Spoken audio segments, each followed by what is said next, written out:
আমি আপনাদের সম্মুখে একেবারে আজনবী মানুষ, পবিত্র জুম্মার দিনকে উপলক্ষ করে আপনাদের সম্মুখে কোরআনুল ফুরকান হতে দুইটি আয়াতের টুকরা আপনাদের সামনে দিয়েছি।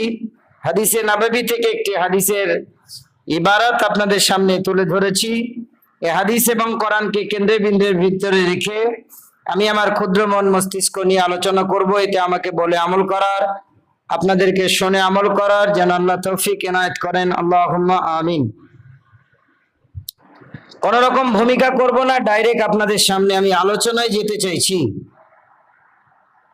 আমরা যেই আল্লাহ সুবহানাহু তাআলার ইবাদত করি, যে নবী মুহাম্মদুর রাসূলুল্লাহ সাল্লাল্লাহু আলাইহি সাল্লামের মতকে পথকে অনুসরণ করে অনুধাবন করে আমাদের কর্মচঞ্চল জিন্দেগিতে চলাফেরা করছি, মানছি, বাস্তব কিন্তু আমরা নবীজিকেও চোখে দেখি নাই, আর আল্লাহ সুবহানাহু তাআলাকেও আমরা চোখে দেখি নাই। না দেখেই আমরা আল্লাহ তাআলার ইবাদত করছি। সাপোজ ধরে নিন, আপনি মক্কায় গেছেন, মদিনায় গেছেন, কুয়েতে গেছেন, কাতারে গেছেন, জর্ডানে গেছেন, বিভিন্ন জায়গাতে আপনি গেছেন, ঘুরছেন ফিরছেন, দেখতে দেখতে কোন একজন সাহাবীর সঙ্গে বা নবীজির সঙ্গে আপনার ডাইরেক্ট সরাসরি সাক্ষাৎ হয়ে গেল, তাহলে কেমন হবে? আপনি স্বপ্ন যোগে আল্লাহ তাআলা এর সঙ্গে আপনি সাক্ষাৎ করছেন, দেখা হচ্ছে আপনার সাথে। এই বাস্তব চিত্র যদি আপনার জীবনে ঘটে যায় তাহলে কি হবে? আপনার জীবন ধন্য হয়ে যাবে, ধন্য হয়ে যাবে, ধন্য হয়ে যাবে। আল্লাহকে আপনি দেখতে পান না, এ কথাটা হুবহু সত্য কথা, কিন্তু এটাও সত্য যে আল্লাহ আপনাকে দেখছেন। এটা 100-200% সিউরিটি দিয়ে বলছি, আল্লাহ আপনাকে দেখছেন, এ কথাটা আপনার মনের ভিতরেই বিদ্যমান আছে। একটু বার করে নিই আপনাদের কাছ থেকে, তাহলে ক্লিয়ার হয়ে যাবে। ইফতারের আর 1 মিনিট টাইম আছে, 1 মিনিটও নয়, 30 সেকেন্ডও নয়, মাত্র 3 সেকেন্ড টাইম আছে। এখনো ইমাম সাহেব আজান দেয়নি।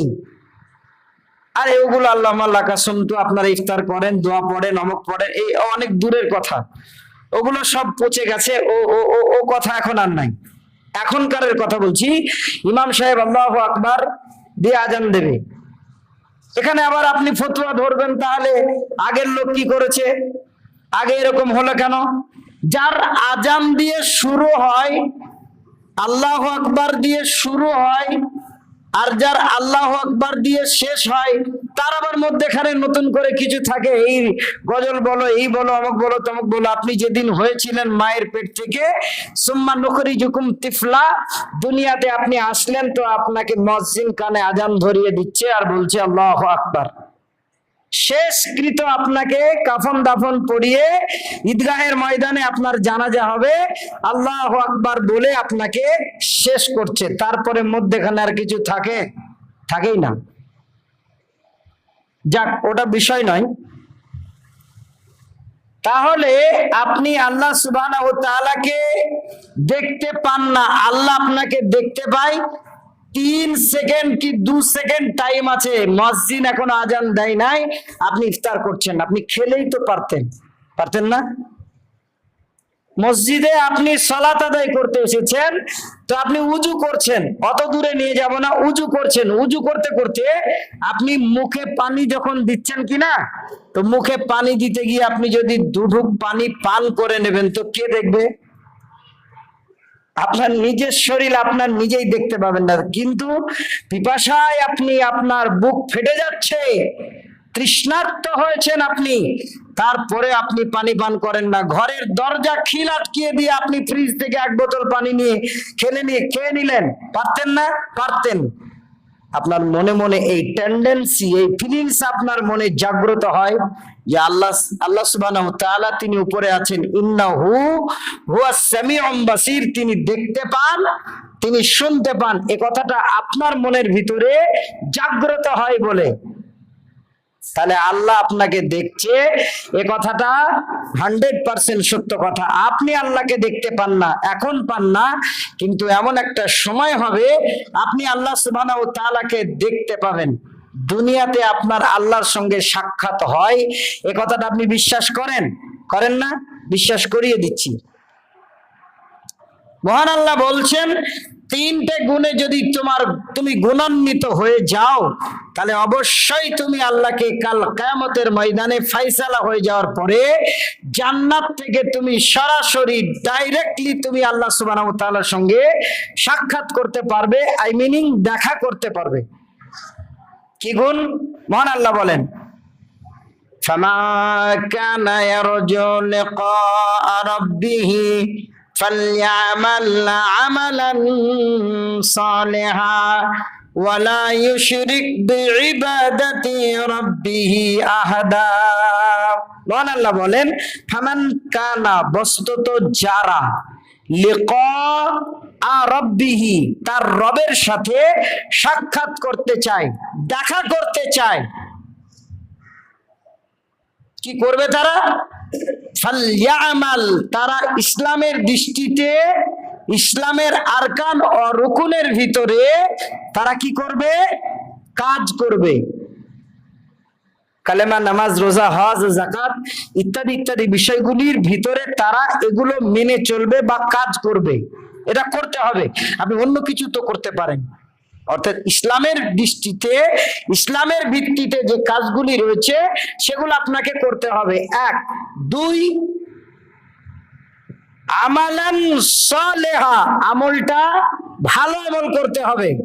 এই আপনার বুকে দাড়ি আছে, মাথায় একটা ঘাটা আছে, আপনি লম্বা পাঞ্জাবি পরেছেন, চায়ের দোকানে বসে বসে বলছেন, আজকে ইউটিউবে দেখলাম পানি হবে, আজকে ইউটিউবে দেখলাম বৃষ্টি হবে, বৃষ্টি হবেই।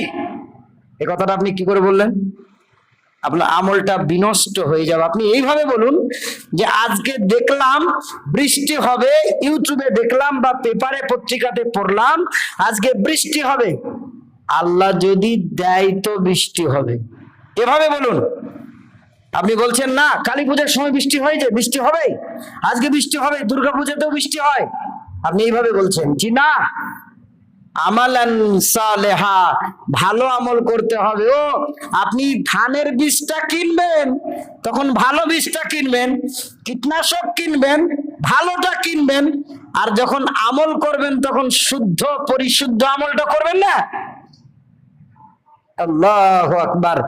আমল আপনাকে ভালো করতে হবে, আমলের ভিতরে কোনো মুশরিকানা, আমলের ভিতরে কোনো শিরকানা, আমলের ভিতরে কোনো বিদাতিয়ানা, আমলের ভিতরে কোনো ফরমালিন, আমলের ভিতরে কোনো ভেজাল চলবে না। দুটো গুণ হয়ে গেল। তিনটে গুণটা, দুটো করতে হবে আর একটা করতে হবে না। একটা কি? ওয়ালা ইউশরিক বিইবাদাতি রাব্বিহি আহাদা, আর তার একক রবের সাথে শিরিক স্থাপন করবেন না। আল্লাহকে দেখতে চেয়েছিলেন একজন নবী, নবীটার নাম হযরতে মূসা আলাইহিস সালাতু ওয়াস সালাম। তিনি আল্লাহকে দেখতে চেয়েছিলেন, তিনি আল্লাহর সাথে কথা বলতেন। কোরআন বলছে কি? ওয়াকাল্লামাল্লাহু মূসা তাকলিমা। মূসা আলাইহিস সালাতু ওয়াস সালাম তিনি আল্লাহর সাথে কথা বলতেন না ভাই, তুর পাহাড়ে উঠে আল্লাহর সাথে কথা বলতেন। পর্দার ওই পারে আল্লাহ সুবহানাহু ওয়া তাআলা, আর পর্দার এই পারে নবী মূসা, তিনি আল্লাহর সাথে কথা বলতেন। কথা বলতে বলতে এক পর্যায়ে তিনি আল্লাহ রাব্বুল আলামিনকে বলছেন, রব তোমাকে একবার দেখবো, তুমি কেমন। আমার কওম সামেদ আজকে এসেছি, আমার গোষ্ঠী সামেদ আজকে এসেছি, আপনার সাথে একবার দেখা করব, আপনি কেমন একবার দেখবো। মহান আল্লাহ বলছেন, লান তারানি, মূসা তুমি আমাকে দেখতে পাবে না, তুমি দেখতে পাবে না, নেভার, লান তারানি, নেভার, তুমি আমাকে দেখতে পাবে না। মূসা আলাইহিস সালাতু ওয়াস সালাম তিনি আল্লাহ রাব্বুল আলামিনকে বলছেন, রব তাও একবার দেখবো, তোমাকে দেখতে খুব মন চাইছে। বলে, এতদিন যাবত কথা বললে দেখতে চাইলে না, আজকে কেন দেখতে চাইছো?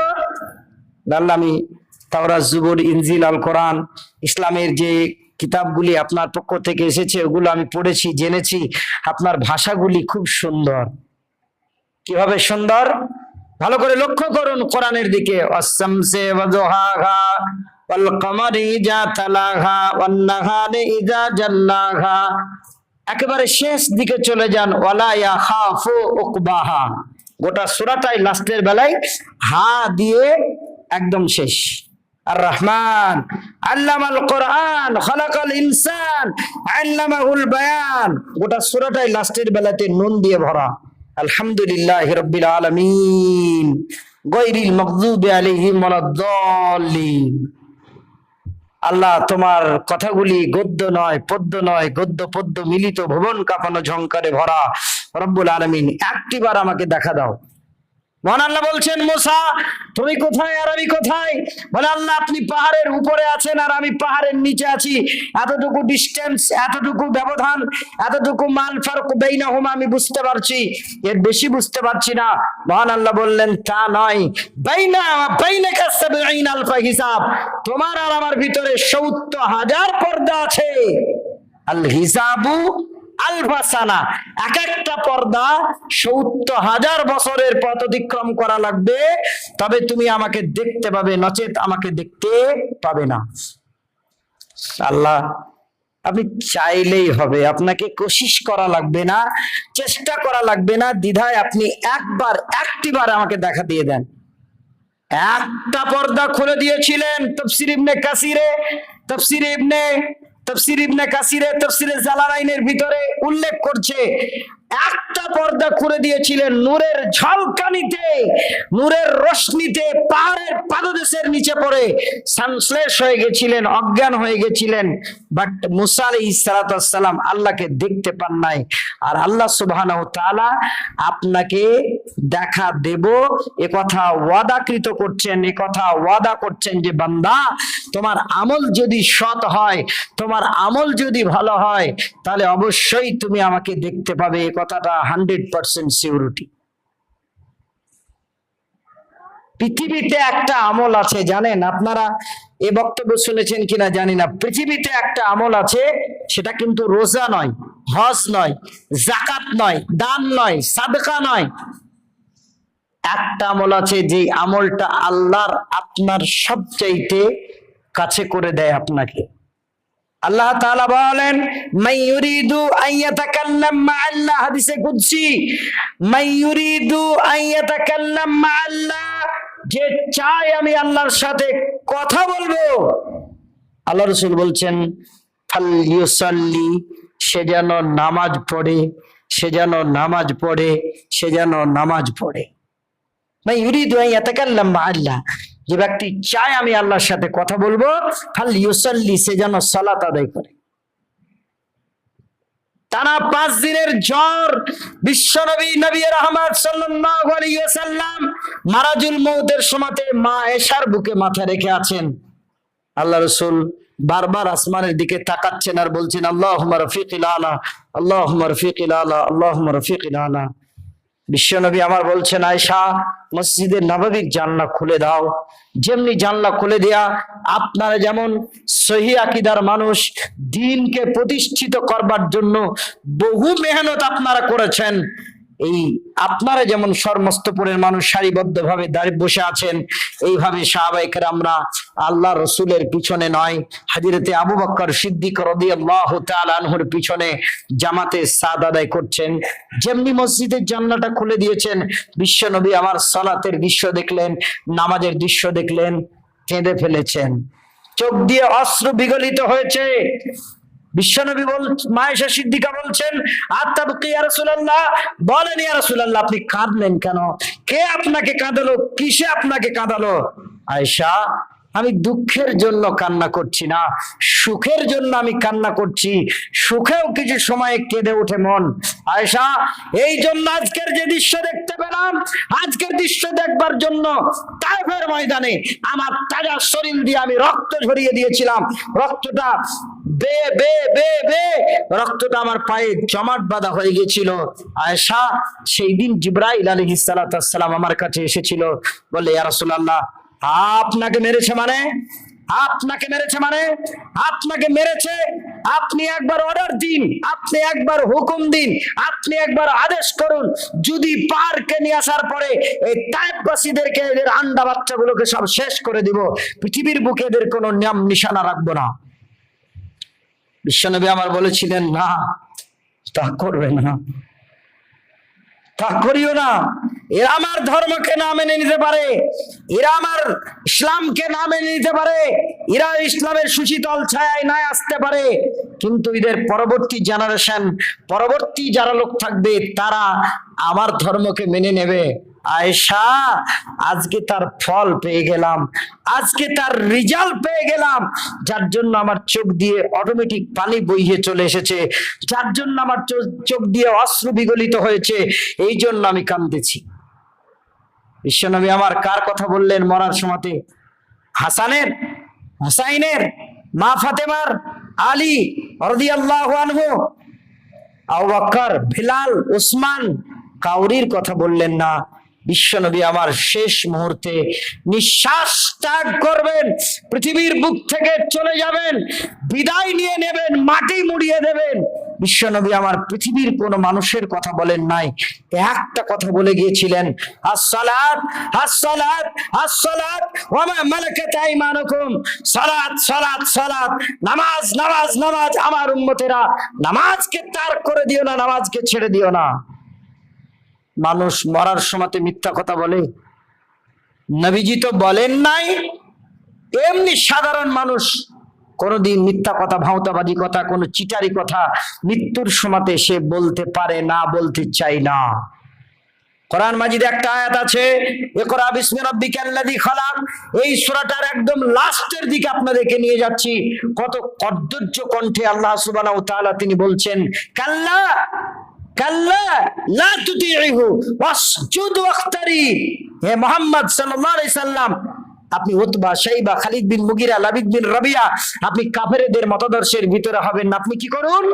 ওয়াসজুদ, আপনি সিজদা দেন, ওয়াখতারিব, সিজদা দেন আর আমার নিকটবর্তী হয়ে যান।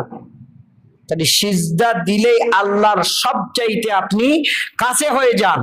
মুসা আলাইহিস সালাতু ওয়াস সালামের ব্যবধান কতটা ছিল? ৭০,০০০ পর্দা।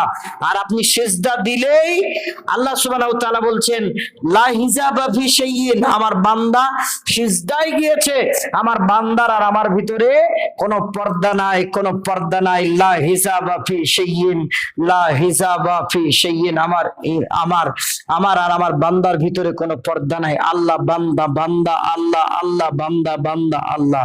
পৃথিবীতে একটা আমল আছে আল্লাহর সবচাইতে আপনাকে নিকটবর্তী করে দেয়, সেটা হচ্ছে সালাত, সেটা হচ্ছে সালাত, সেটা হচ্ছে সালাত, সেটা হচ্ছে সালাত। সালাত নাই আপনার কুরবানি নাই, সালাত নাই আপনার রোজা নাই, সালাত নাই আপনার হজ নাই, সালাত নাই আপনার যাকাত নাই। সমস্ত ইবাদতের জড় হচ্ছে এই সালাত। বাইনাল আবদি বাইনাল কুফরি তারকুস সালাত। একটা বিধর্মীর ভিতরে আর আপনার ভিতরে পার্থক্য হলো, সে সালাত পড়ে আর আপনি সালাত পড়েন না। তার আর আপনার ভিতরে পার্থক্য হলো, ও সালাত পড়ে না আর আপনি পড়েন। আশা করি আপনারা বুঝতে পেরেছেন। আল্লাহ সুবহানাহু ওয়া তাআলা নবী বলছেন, মান তারাকা সালাতা মুতাআম্মিদান ফাকাদ কাফারা, যে ব্যক্তি সালাতকে ত্যাগ করে দিল, সালাতকে তারক করে দিল, সে ব্যক্তি কুফরি অবলম্বন করলো। তারপরেও আপনি যদি সালাত না আদায় করেন, আপনি নন মুসলিম, আপনি মুসলিম থাকতে পারেন না। শুধু আপনি বলছেন আমি রমজান মাসের রোজা দিয়ে আর রমজান মাসের সালাত দিয়ে জান্নাতে চলে যাব, তাহলে যারা 5 ওয়াক্তের এই মুসল্লিগুলা প্রত্যেকবার মসজিদে আসে, তাহলে ঈদের তো বিরাট লস, আর আমাদের তো আরো বড় লস। সেই যখন 8 বছর 9 বছর বয়স থেকে মাদ্রাসায় পড়াশোনা করছি, আল্লাহর রহমতে নামাজ তো ছেড়ে দেওয়ার কোনো বালাই নাই। তাহলে তো আপনি যদি শুধু রোজার মাস দিয়ে যদি জান্নাতে চলে যান, তাহলে তো আমাদের লস হবে, হবে না? আপনি যদি মনে করেন শুধু শুক্রবারে নামাজ দিয়ে আর ঈদের 2 দিন নামাজ দিয়ে আর এই জানাজার সালাত দিয়ে আপনি জান্নাতে চলে যাবেন, জান্নাত কি আপনার নানির ঘরের মুড়ি নাকি? নানি মুড়ি খাবো, যাও টিনে আছে খেয়ে নাও। নানি আমি মাংস খাবো, গোস্ত খাবো, যাও হাড়িতে আছে খেয়ে নাও। এইরকম নাকি জান্নাতটা? অত সহজ নয়। সাহাবায়ে কেরাম রাদিয়াল্লাহু আনহু আজমাইনরা নিজের স্ত্রীকে ত্যাগ করে দিয়েছেন, নিজের সন্তানকে এতিম করে দিয়েছেন, নিজের সম্পত্তিকে বিলীন করে দিয়েছেন, এমনকি পর্যন্ত নিজের তাজা শরীরটাকে ইসলামের রাস্তায় বিলীন করে দিয়েছেন।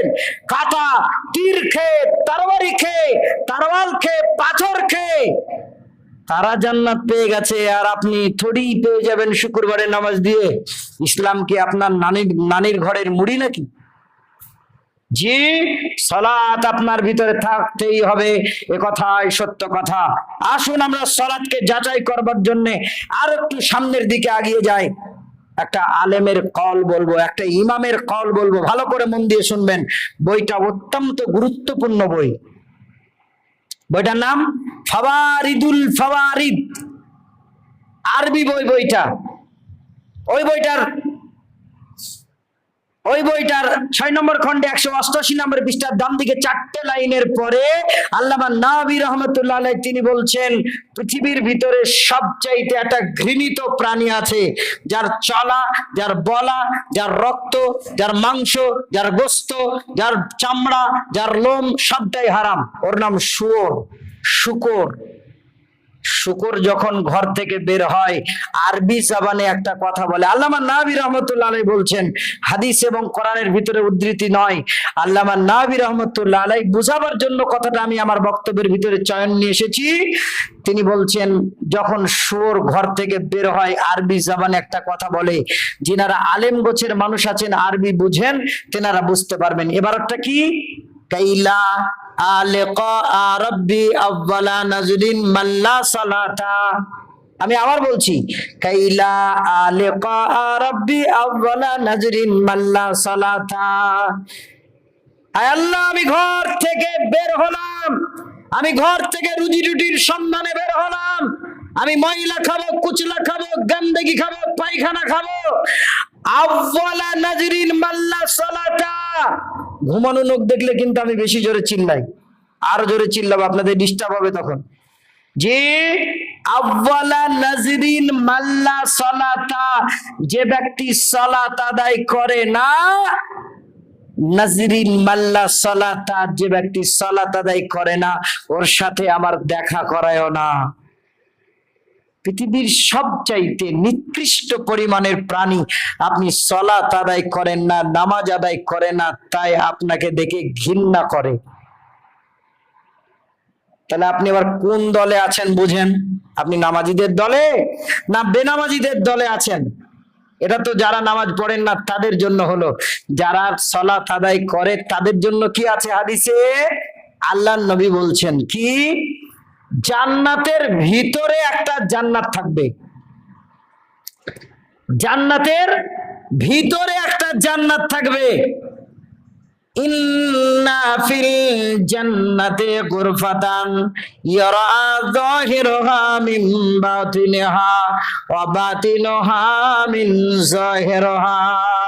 জান্নাতের ভিতরে একটা জান্নাত আছে। ওই জান্নাতটা কেমন? ইয়ারা যাহিরুহা মিন বাতিনিহা ওয়া বাতিনুহা মিন যাহিরিহা। জান্নাতের ভিতর থেকে বাইরের দৃশ্যটা অটোমেটিক দেখা যাবে, আবার বাহির থেকে ভিতরের দৃশ্যটা অটোমেটিক দেখা যাবে। এমন জান্নাতের ভিতরে 3 শ্রেণীর মানুষ থাকবে। আল্লাহ রাসূল বলছেন, এক, যারা এতিম, মিসকিন, অসহায়, মাদ্রাসার তালিবে ইলম, যারা মাদ্রাসায় বাপ মাহারা সন্তান, এতিম, মিসকিন, বিধবা, এদেরকে যারা সাহায্য সহযোগিতা করবে, আল্লাহ রাসূল বলছেন ওরা ওই জান্নাতের ভিতরে থাকবে। তারা কারা? মাদ্রাসায় এতিম বাচ্চাদের জন্য একটা ঘর বানানো হয়েছে, এতিম বাচ্চাদের জন্য একটা বিল্ডিং বানানো হয়েছে, সেখানে একটা মোটর লাগবে, সেখানে একটা উজুখানা লাগবে, সেখানে 10টা 15টা 20টা ফ্যান লাগবে। আপনি ওই মাদ্রাসার ছেলেদের ব্যবস্থা করে দিয়েছেন। আল্লাহ রাসূল বলছেন ওই ব্যক্তি ওই জান্নাতের ভিতরে থাকবে। এটা আমার বিষয় নয়। 2, ওয়ানাল কালাম, যারা মানুষকে ভালো ভালো কথা বলছে, ওরা ওই জান্নাতের ভিতরে থাকবে। তবে পয়সাওয়ালা আলেম আপনাদের কাছে চান্স পাবেন। যারা ডিমান্ডি বক্তা না, 15,000, 20,000, 25,000 আগে অ্যাকাউন্টে ভরে দিতে হয়, ও বক্তা আপনাদের এখানে চলবে না। জি, তো যারা মানুষকে ভালো ভালো কথা বলে, আপনি নামাজ পড়তে এসেছেন, সালাত আদায় করতে এসেছেন, আপনার বাইত বাণীটা হচ্ছে না, কোন একজন ভাইয়ের কাছ থেকে আপনি শিক্ষা নিলেন, আল্লাহ রসুল বলছেন ওই ভালো কথা শিখাবার জন্য, ভালো কথা ওকে বলার জন্য আল্লাহ রসুল বলছেন ওই ব্যক্তি ওই জান্নাতের ভিতরে থাকবে। এটা আমার বিষয় নয়। তৃতীয় নাম্বারটা আমার বিষয়। আল্লাহ রসুল বলছেন কি, ওয়াত্তাবিয়াস সালাত, যারা নামাজের তাবেদারি করেছিল, সালাতের তাবেদারি করেছিল, ওয়াকামা বিল্লাইলি, রাত্রিতে একাই উঠে গিয়েছিল, ওয়ান নাসে নিয়ামুন, মানুষেরা সকলেই ঘুমিয়েছিল। সমস্তপুর গ্রামের কোন মানুষ এখন আর জেগে নাই, সবাই ঘুমিয়ে পড়েছে। কেউ বা কুলার চালিয়ে দিয়ে ঘুমিয়ে পড়েছে, কেউ বা ফ্যান চালিয়ে দিয়ে ঘুমিয়ে পড়েছে, কেউ বা এসি চালিয়ে দিয়ে ঘুমিয়ে পড়েছে। আপনি একাই জেগে আছেন, একাই আপনার বাড়ির কর্নারে, একাই আপনি মসজিদের এক কর্নারে বসে বসে কাঁদছেন আর বলছেন, আল্লাহ আমি আমার জীবনে কবরের আযাবটাকে সহ্য করতে পারবো না, আল্লাহ কবরে আমাকে একাই থাকতে হবে, আল্লাহ তোমার জাহান্নামের আগুনকে আমি সহ্য করতে পারবো না। এই বলে আপনি হাউ হাউ করে কাঁদছেন, বাচ্চা ছেলের মতন কান্না করছেন। আল্লাহ রাসূল বলছেন, ওয়া রাসূলুন যাকারাল্লাহু খালিয়ান ফাফাজাত আইনাহু, ওই ব্যক্তি আল্লাহর আরশের নিচে ছায়া পাবে যে ব্যক্তি আল্লাহর হয়ে নির্জনে একাই বসে বসে কান্না করেছে সারা রাত ধরে, ফজরের 2 ঘন্টা আগে ওঠার পরে তাহাজ্জুদের সালাত আদায় করে আল্লাহর কাছে কাঁদাকাটি করেছে। আল্লাহ রাসূল বলছেন ওই ব্যক্তি আল্লাহর ওই জান্নাতের ভিতরে থাকবে। এই সালাত আদায় করনে वाला ব্যক্তি আল্লাহর ওই জান্নাতের ভিতরে থাকবে। সুপ্রিয় দিনী ভাই, সুপ্রিয় দিনী ভাই, দিন আপনি পেয়ে গেছেন, সঠিক দিন আপনি পেয়ে গেছেন, তারপরে আপনি মসজিদে আসবেন না। আপনি নিজেকে বলছেন এরকম করে বুকে থাবা মেরে বলছেন, আমরা আহলে হাদিস হয়েছি, আমরা নতুন দিন পেয়েছি, আপনি এটাই বলছেন, তারপরে আপনার ভিতরে আর নামাজ নাই, আপনার ভিতরে আর সালাত নাই। বন্ধু ভাইয়ের আমার, জানি না আমার কবে আপনার গ্রামে আসবো, অনেক কষ্ট করে আপনার গ্রামে এসেছি, এ কথাটাই বলতে এসেছি আপনি সালাত আদায় করেন। আপনি বলছেন আমি কাল থেকে নামাজ পড়বো। জাউর সাহেব আপনাকে বলছে ভাই নামাজটা পড়বেন না, নামাজটা পড়েন ভাই, আপনি নামাজটা কেন পড়ছেন না? আপনি বলছেন আমি কাল থেকে পড়বো। কাল থেকে আপনি নামাজ পড়বেন মানে কালকে থেকে বললেন কেন? আপনি এই কথাটা কেন বললেন? কালকে থেকে নামাজ পড়বো, আপনি আমার বয়স হয়নি, আমি বয়স হওয়ার পরে সালাত আদায় করবো, এই কথাটা কেন আপনি বললেন? কে আপনাকে বলতে বললো এই কথা? মুমিনের কোন কাল নাই, আজই এক্ষুনি হযরত উমর ফারুক রাদিয়াল্লাহু তাআলা আনহু তিনি আল্লাহ রাসূলের কাছে এসে বসেছেন, হাঁটু গেড়ে বসেছেন। আল্লাহ রাসূল বলছেন, উমর কি খবর? তোমার বলছেন, ইয়া রাসূলুল্লাহ কিছু কথা বলেন যাতে আমি সরাসরি জান্নাতের ভিতরে যেতে পারি, কিছু কথা বলেন। আল্লাহ রাসূল বলছেন মিথ্যা কথা বলবে না, শিরিক করবে না, সালাত আদায় করবে, এই করবে না, এই করবে না, ওই করবে না, এই করবে না, কিছু কথা আল্লাহ রাসূল উপদেশ মোতাবেক বলে দিলেন। হযরত উমর রাদিয়াল্লাহু তাআলা আনহু তিনি চলে গেলেন, কাপড় ঝাড়া দিয়ে উঠে চলে যাচ্ছেন। আল্লাহ রাসূলকে একটুখানা গিয়ে বলছেন, ইয়া রাসূলুল্লাহ লা জিতু ওয়ালা আনকুস, আমি আপনি যা বলেছেন মুখ দিয়ে আমি ওর থেকে বেশিও করব না, ওয়ালা আজিদু ওয়ালা আনকুসু, আমি ওর থেকে বেশিও করব না, ওর থেকে কমও করব না। আল্লাহ রাসূল বলছেন জান্নাতি লোক দেখতে হয়তো উমরকে দেখে নাও, আর আপনি বলছেন আমি কাল থেকে নামাজ পড়বো, আমার বয়স হয়নি এখন নামাজ পড়বো। আমার ছেলেকে চটি দিয়ে মেরেছি, তখন এক সংসারে ছিল, মা বেঁচে ছিল, চটি দিয়ে বলেছি নামাজ পড়তে যাও, আসরে নামাজ পড়তে যাও, তো যাইনি, তো চটি দিয়ে মেরেছি। আমার মা বলছে তুমি আলেম না জালেম? মা মারা গেছে, আল্লাহ জান্নাতবাসী করুক, তুমি আলেম না জালেম? আমি বলছি মা আমি আলেম। না তুমি জালেম, তুমি ছেলেকে চটি দিয়ে মারলে কেন? বললাম মা ওকে নামাজ পড়তে বললাম তো নামাজ পড়েনি, তার জন্য মেরেছি। নামাজ নাই বা পড়লে, ভাতও তো বুঝে না, নামাজ নাই বা পড়লে?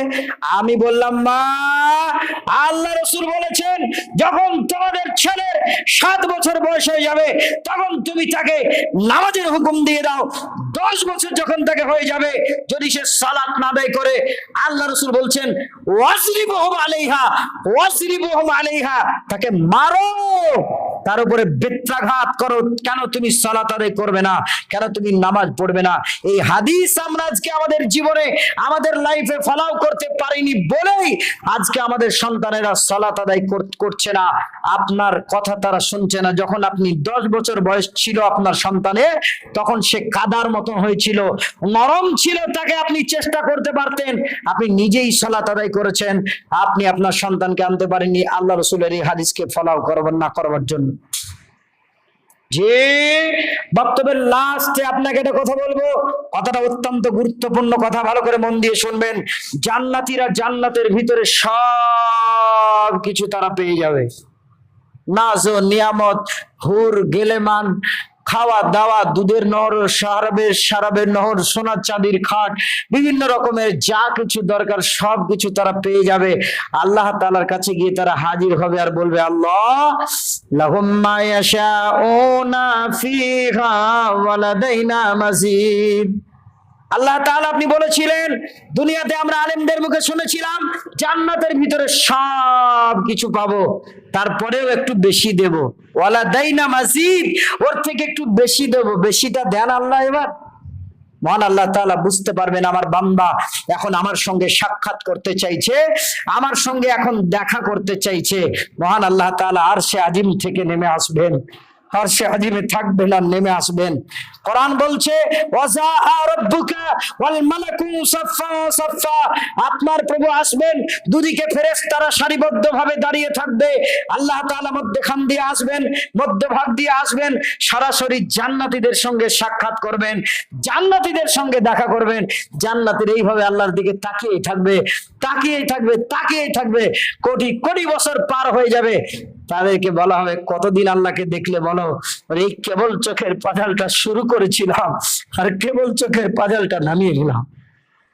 আল্লাহর এই দিনকে, সঠিক দিনকে কায়েম করতে গিয়ে আপনার শরীরের কত রক্ত ঝরেছে, আপনার শরীরের কত রং ঝরেছে, আপনার শরীরের কত ঘাম ঝরে গেছে, কত বুদ্ধি খাটাতে হয়েছে। এমনি আপনার মসজিদটা হয়ে গেল, এমনি আপনি ওই জামাত থেকে এই জামাত চলে আসলেন, এমনি হয়ে গেল। এর কাহিনী নাই? অবশ্যই কাহিনী আছে, হাড় হিম করে কাহিনী আছে। রাত্রিতে শুয়ে শুয়ে ঘুম হয়নি আপনার, কেঁদেছেন আল্লাহর কাছে, আল্লাহ তোমার সত্য দিনটা কিভাবে পাবো, তোমার সত্য ইসলামটা কিভাবে পাবো। আল্লাহ সারাদিন মানুষের সেবা করেছি, ডাক্তারি করেছি, সারাদিন মানুষের মাঠে খেটেছি, জন গিয়েছি, মুনিশ গিয়েছি, তারপরে ভেবেছি আল্লাহ তোমার দিনটাকে সঠিক কিভাবে পাবো, তোমার দিনটাকে সহি সুন্নাহর আলোকে কিভাবে পাবো। ভেবেছি বন্ধু, এমনি আপনার জন্য হবে না। লাস্ট কথা আপনাদেরকে একটা বলে দিয়ে যাই, আমার বক্তব্যটা অত্যন্ত লম্বা চওড়া বিষয়, তারপরে ছোট করে আপনাকে একটা কথা বলে দিয়ে যায়। ফালইয়ামাল আমালান সালেহা কাকে বলে? আপনার ছেলেটাকে বেলডাঙ্গা বড়ুয়া আহলে হাদিসে আপনি ভর্তি করে দিয়েছেন, আপনার ছেলেটাকে সলেডাঙ্গা মাদ্রাসায় ভর্তি করে দিয়েছেন, সালারের কোন একটা ভালো মাদ্রাসায় আপনি ভর্তি করে দিয়েছেন। 8 বছর বয়স, ছোট ছেলে, যাই আমার ছেলেটাকে মাদ্রাসায় দিয়ে আসি। 6 মাস পরে আপনি আর আপনার স্ত্রী দেখতে গেছেন ছেলেটাকে, গেটের বাইরে থেকে আপনি দাঁড়াচ্ছেন আর বলছেন, আনোয়ার আনোয়ার। আনোয়ার দৌড়ে চলে এসেছে, মা আমাকে মাদ্রাসায় কেন দিলে, আমাকে হিফজে কেন ভর্তি করলে, আমাকে মাওলানায় কেন ভর্তি করলে, মাদ্রাসার এই আলু আর ডাল আমার খেতে ভালো লাগে না, মা আমাকে বাড়ি নিয়ে চলো, আমি থাকতে পারছি না। মা সবাই যখন মশারি টাঙিয়ে শুয়ে পড়ে, তোমার কোলে শুয়ে থাকতাম, সেই কথাটা খুব মনে পড়ে। মা আমাকে বাড়ি নিয়ে চলো, আমি থাকতে পারবো না, আমি এই পড়া পড়বো না, আমাকে মাদ্রাসায় কেন দিলে। মা জানো, সবাই যখন খাবার খায় আমিও খাবার খাই, খাবার খেতে গিয়ে তোমার মুখের কথা মনে পড়ে, মা তুমি আমাকে বাড়ি নিয়ে চলো। মাও কাঁদে, ছেলেও কাঁদে, আব্বাও কাঁদে। মা ডুকরে কেঁদে উঠে বলছেন, আব্বু আনোয়ার তোমাকে আমি এই জন্য মাদ্রাসায় ভর্তি করি নাই, আলু আর ডালের প্রশ্ন কেন এখানে আসবে, আমার কোলের মাথা রেখে ঘুমানোর কথা কেন আসবে, আমি তোমাকে নেক আমল করবার জন্য, ফালইয়ামাল আমালান সালিহা করবার জন্য দিয়েছি। যেদিন আমি পৃথিবীর বুক থেকে চলে যাব, মাথায় আমার একটা বান্ধন থাকবে, কোমরে একটা বান্ধন থাকবে, পায়ের দিকে একটা বান্ধন থাকবে, আমি খাটিয়াতে শুয়ে থাকবো। মসজিদের খাট আপনার বাড়িতে অটোমেটিক যাবে, আপনি মসজিদে আসলেও যাবে, মসজিদে না আসলেও যাবে। আসবে মরণ, কখন কোথায় কারো জানা নাই, জানাজার নামাজের আগে নামাজ পড়ো ভাই। জানাজার সেদিন আপনার লজ্জা লাগবে, কাফনে মুখ ঢাকা থাকবে, মরে যাওয়ার পরে আপনার লজ্জা লাগবে, ছি আমি সারা জিন্দগি ভর সালাত আদায় করলাম না, সারা জিন্দগি ভর আমি নামাজ আদায় করলাম না, আজকে আমার জানাজার নামাজ আমার মহল্লার লোকেরা, আমার গ্রামের লোকেরা পড়ছে, মরে যাওয়ার পরেও আপনাকে লজ্জা লাগবে। সাবধান হয়ে যান, সালাতটা আজকে থেকে পড়ুন। আনোয়ারকে বলছে, বাবা যেদিন আমি মারা যাব আনোয়ার, যেদিন আমার কাফনে মুখ ঢাকা থাকবে, যেই মুখে আমি আমার স্টানটা, আমার দুধটা তোমার মুখে ঢুকিয়ে দিয়েছিলাম, ওই মুখে তুমি আমার কবরের কাছে যাবে, আমার কবরের কাছে গিয়ে তুমি দোয়া পাঠ করবে, তুমি আমার জানাজার সালাত আদায় করবে। আজকে আমার মায়ের মতন একজন মাই, দুটো খালা মানে একটা মা, আজকে মায়ের জানাজা পড়লাম, মায়ের জানাজা, মায়ের দুধ খেয়েছিলাম বলে যেই মুখ দিয়ে দুধ পান করেছিলাম সেই মুখ দিয়ে জানাজা পড়লাম। আনোয়ার যেদিন আমি মারা যাব তুমি সেই মুখ দিয়ে উচ্চারণ করবে, আল্লাহুম্মা গফির লি হাইয়িনা মাইয়িতিনা, আল্লাহুম্মা গফির লাহু ওয়ারহামহু ওয়াফিহি ওয়াফু আনহু। আনোয়ার কবরের ময়দানে কেউ যখন যাবে না, তুমি আমার কবরের কাছে গিয়ে দোয়া করবে, রব্বির হামহুমা কামা রাব্বায়ানি সগীরা। আনোয়ার মাদ্রাসায় দিয়েছি এই জন্য তোমাকে, তুমি আমার মরে যাওয়ার পরে তুমি আমার ফালিয়ামাল আমালান সালিহা হবে, সালাত আদায় করবে তো আমার কবরে নেকি পৌঁছাবে, কোরআন মাজিদ তেলাওয়াত করবে তো আমার কবরে নেকি পৌঁছাবে, তাসবিহ তাহলিল করবে তো আমার কবরে নেকি পৌঁছাবে, ফালিয়ামাল আমালান সালিহা হবে তুমি মাদ্রাসায় পড়াশোনা করলে। আল্লাহর কাছে দোয়া করি রব্বুল আলামিন আমাদেরকে সহিহ সুন্নাহর আলোকে সঠিক আমল যেটা, সেটা হচ্ছে সালাত। এই সালাতই আপনাকে সব জায়গাতে প্রশ্ন করা হবে, এই সালাতই আপনাকে বলে দিবে, সালাতই আপনার দৈহিক আমল, এই দৈহিক আমলে আপনাকে কবরের আযাব থেকে মুক্তি দিবে, এই সালাতই আপনাকে জান্নাতে যাওয়ার অনুপ্রেরণা যোগাবে, এই সালাতই আপনাকে সঠিক জায়গাতে, নেক জায়গাতে আপনাকে পৌঁছিয়ে দিবে। সালাত আপনার সম্বল, সালাত আপনার পরকালের সাথী, সালাত আপনার দেহের একটা দৈহিক আমল যেটা আল্লাহ তাআলা গ্রহণ করবেন। আল্লাহর কাছে দোয়া করি রব্বুল আলামিন যারা আমরা এখানে এসেছি, রব্বুল আলামিন তুমি আমাদের সালাতকে পড়ার অনুপ্রেরণা তুমি আমাদের মনের ভিতরে জুগিয়ে দাও, বলুন আল্লাহুম্মা আমিন। আয় আল্লাহ তাআলা খাস করে দোয়া করি এই জামাতের ভিতরে যারা সহি দ্বীন আকীদায় ছিল, যারা সহি আকীদায় ছিল না, কবরের ভিতরে চলে গেছে, আল্লাহ তাদের গুনাহ খাতাকে তুমি মাফ করে দাও। আল্লাহ